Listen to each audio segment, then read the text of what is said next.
Hi and hello there, Sagittarius! Welcome new subscribers and sa aking returning tambayers. Thank you sa inyong walang sawang pagtambay. And of course, wala tayong gender dito sa babae, lalaki, LGBT, lahat welcome. Pwede rin pong iswitch yung mga roles dahil possible talaga magka-swap-swap.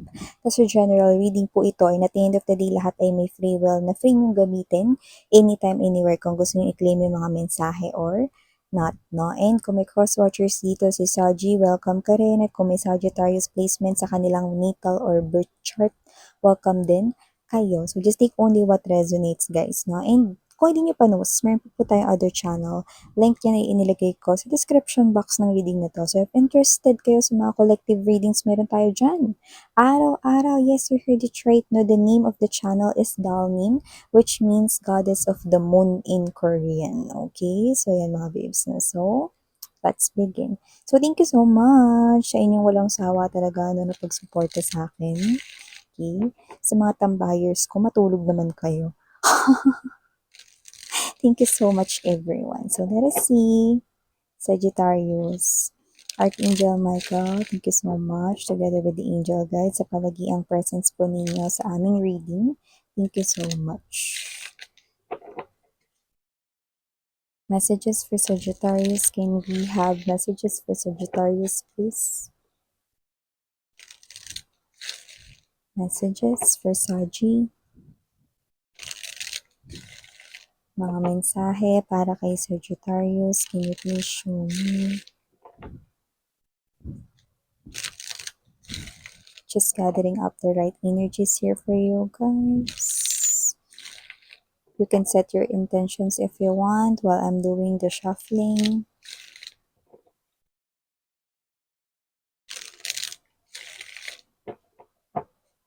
Okay, so let's go ahead and check these messages for you, Saji. So let's make latag first, but you have here the energy of Sun. Two of Coins. Justice. Six of Wands. Three of Wands. Strength card. Knight of Pentacles. Seven of Wands. Hermit. Yung iba dito takot, no? Takot rito, masaya kasi kayo sa isang relationship, no? Nasa loob kayo ng isang relationship, yun yung energy. So, meron na kayong karelasyon, no? Babae, lalaki, LGBT, you're welcome here. You are in a relationship here with someone, no? Everything's okay, everything's fine, no? Ang inyong pagsasama, masaya naman, no? Yung iba naman dito, meron na kayong anak. Yung iba naman, wala pa kayong anak, no? But you're happy already sa feeling ng person na to, no? Pero ano to? May lumalabas dito. You have doubts. What if, pag tumagal na ang aming connection, magbago siya? What if, may mga doubts ka dito. Yan, no? Ay, nako, itigil mo yung kaka-what if mo. Pero yung iba rito, mga babes, may energy dito na parang natatakot kayo na baka hindi kayo pakasalan ng partner ninyo. Ano to? Yung iba kasi sa inyo dito parang may fear kayo na parang, ay baka dahil magkasama na kami or live-in. Kasi iba live-in na rito eh. Nagsasama na kami, baka mawalan na rin siya ng amor na pakasalan ako or baka parang hindi na maging importante sa kanya yung kasal. Yung iba yun yung iniisip ninyo. Iba naman, possible na iniisip nyo rito yung baka hindi magtagal yung happiness ninyo, magbago siya rito. No? Hep, hep, hooray. Hep, hep, hooray. Itigil nyo yan mga babes. Dahil nakikita ko dito that with the strength card energy, it's your mind talking, no? So, nakita ko dito that you need to trust. That's what the divine is telling you. Justice and the strength card, no? That person na pinag-uusapan natin dito, if this is your person, this person here loves you more than you love him or her. In other words, mas mahal niya kayo kaysa sa kung mas paano niyo siya mahal. In short, okay, lahat yan ay nasa isip niyo lang, no? So, kung sino man yung mga energies na to, you need to release those negative thinking, no?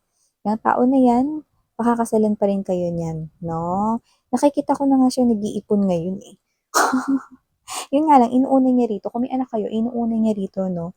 Yung, yung pangailangan ng inyong anak, no? Lalo na yung nakikita ko rito yung anak ninyo, pwedeng baby up to parang wala pang 10 years old, no? Parang ganun yung energy, okay?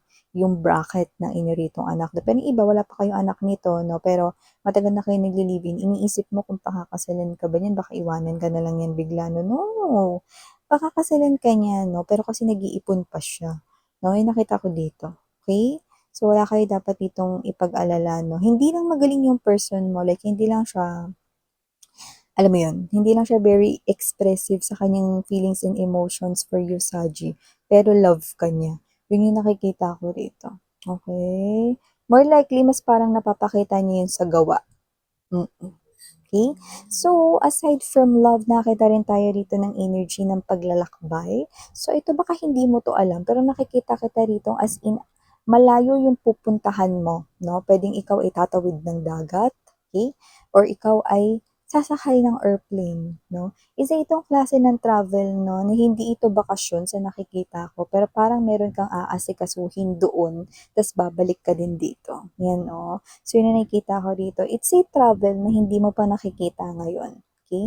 So, parang may aasikasuhin ka in the future, okay, na papeles, documents, or whatever sa ibang lugar, malayo, ganun, no? At nakikita kita babalik ka pa rin, no? Sa kung saan ka nakatira rito, parang may aasikasuhin ka lang. So, hindi mo to alam. Kasi pwedeng wala pang sitwasyong ganito ngayon. Pero nakikita kita ditong maglalakbay, in the near future. Malapit na yan, no? Hindi yan matagal, no? Pero hindi mo kasi yan alam. Okay? Pwedeng yan ay near future. Okay? So, maliban dyan, nakakita rin tayo ng energy dito mga babes, so, na parang meron ditong gustong lumapit sa inyo, pero parang siya rito ay nagcha-cha-cha. Atras abante siya, Saji. Atras abante. Yan, no? Kung sino man tong energy na to, nakikita ko rito, no, na ito yung klase ng energy na sincere naman yung kanyang emotions and feelings, okay naman siya rito, no, nice person naman siya, thoughtful naman siya, kind naman siya, no. Pero, ang nakikita ko lang na reaction niyo is this, si Ben of Wands, no? I think itong person na to, no, is someone here na pwedeng na-misunderstood niyo siya dati. Or nagkaroon kayo ng parang away dati dahil dun sa misunderstanding na yun, no? So, this could be anyone. Pwede rin naman na dati mong friend or dati mo rito na parang naka-in relationship. But this person is coming in as the Knight of Coins. Hindi ako pwede magkamali. Kaya kung ano man yung napag-awayan ninyo, parang it's a total misunderstanding before. Okay? Whether that's a friend, whether that's your ex-lover here, no? Yung energy niya rito, no, is to fix things here with you guys. No? Ayaw niya rin dito kasi ng may kagalit. No? So, parang gusto niya rito, maging friends pa rin kayo, no? Despite rito sa inyong misunderstanding. No? Iba ang tagal na, no? Nakita ko dito, hindi naman as in, para kasing anong nangyari dito, pwedeng meron ditong physically far kayo sa isa't isa, no? Kaya nakita ko dito na hindi na ipaliwanag ng mas maaga yung misunderstanding, no? Pero ngayon, magkakaroon na ng liwanagan, no? Kasi nakita ko siya rito. Ano? Nalalapit sa inyo. Yan. So, hindi mawarian, parang galing siya sa malayo. Yun yung energy. Hindi ko rin siya nakikitang magtatagal sa life mo. Kasi nakita ko siya ritong aalis din. So, baka parang magbabakasyon lang siya sa kung saan yung lugar mo or malapit sa'yo. Yan. Tapos, tsaka kayo mag-uusap. Talagang sasadyain ka niya. Kukontakin ka niya. Magagawa siya ng paraan para magkausap kayo, no? Para yung misunderstanding ninyo, matapos na, mawala na, mabanish na sa air, ganun. Okay? So, maliban dyan, nakita rin ako rito, Sagittarius, ng energy na maaaring mas gugustuhin mo ritong mapag-isa sa susunod na buwan, no? Kasi nakita ko rito na pwedeng meron kang trabaho or meron ka ritong parang related sa negosyo or related sa pera mo in short, no? Na parang kailangan mo rito na pag-isipang mabuti, no? So, yung iba pwede meron kasi kayong business, negosyo, baka entrepreneur kayo or may-ari kayo ng sarili ninyong business, ganyan.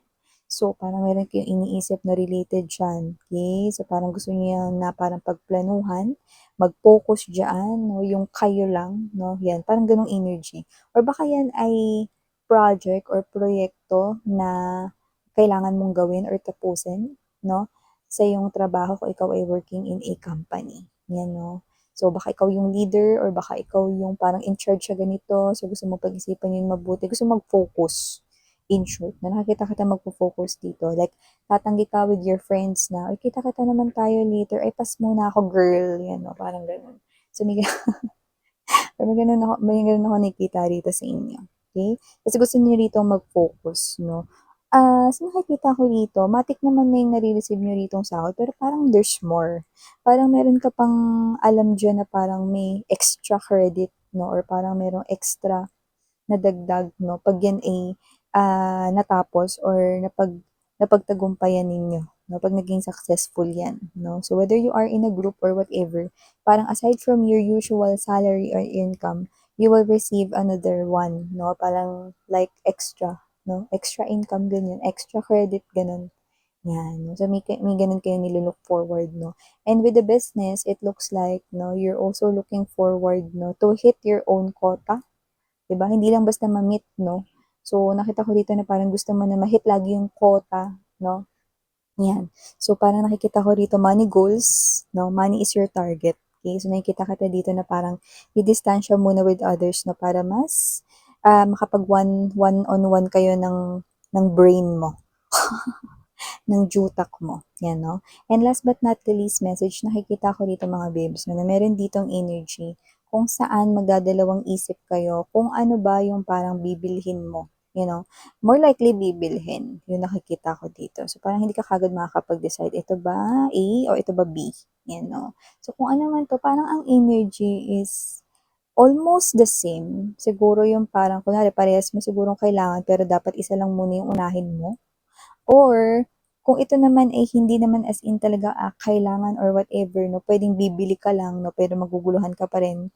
Okay? Pwedeng same yung design, pero dalawang kulay yung parang bet mo. Pero isa lang yung gusto mong bilhin. Yan, no, parang ganun. Okay? So, ito yung mga messages right here for you guys. Thank you so much again. And you're Yana Oni and Yana Nuna for the boys. Thank you, Sarang Heo. Love and light. Ano?